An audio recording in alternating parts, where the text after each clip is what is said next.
بسم اللہ والصلاة والسلام علی اشرف الانبیاء والمرسلین اما بعد۔ جی، مرد کی شرمگاہ سے نکلنے والے پانی بعض نے دو قسم اور بعض مزید ویڈیوز کے لیے مدینہ موومنٹ آفیشیل چینل کو سبسکرائب کر کے گھنٹی کے بٹن کو دبا دیں۔ نے تین قسم بیان کی ہے۔ ایک قسم جسے منی کہا جاتا ہے، یہ شہوت کے ساتھ نکلتی ہے اور یہ سفید گاڑھا پانی نکلنے کے بعد انسان کی شہوت ختم ہو جاتی ہے، تو لہٰذا اس کے نکلنے کے بعد غسل واجب کرنا پڑتا ہے۔ اس کے علاوہ ایک مدی ہے، ایک ودی ہے۔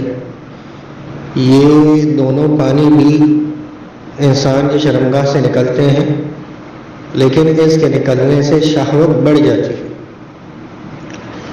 اور اس کے نکلنے سے غسل واجب واقع نہیں ہوتا، بلکہ خالی وضو کرنا ہی کافی ہوتا ہے۔ تو یہ پانی قطرے کی صورت میں ہو سکتا ہے، پیشاب سے پہلے یا پیشاب کے بعد، یا پھر ویسے ہی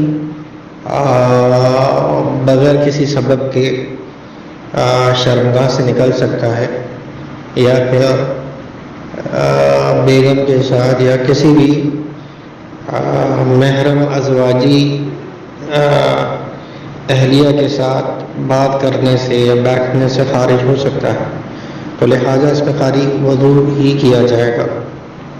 اور اس کی دلیل حضرت علی کی وہ حدیث ہے جس میں انہوں نے ایک صحابی کو کہلوا کے بھیجا تھا کہ اللہ کے وسلم سے پوچھیے کہ مجھے مزی آتی ہے اور بہت زیادہ مجھے مزی کا مسئلہ ہے، تو کیا میں نے غسل کرنا ہے کہ وضو کرنا ہے؟ تو آپ نے کہا تھا اللہ کے وسلم نے کہ مزی کے بعد وضو کرنا کافی ہے۔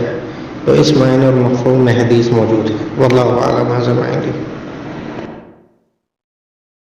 ویڈیو کو لازمی شیئر کریں، ہو سکتا ہے آپ کی وجہ سے کسی کے علم میں اضافہ ہو جائے۔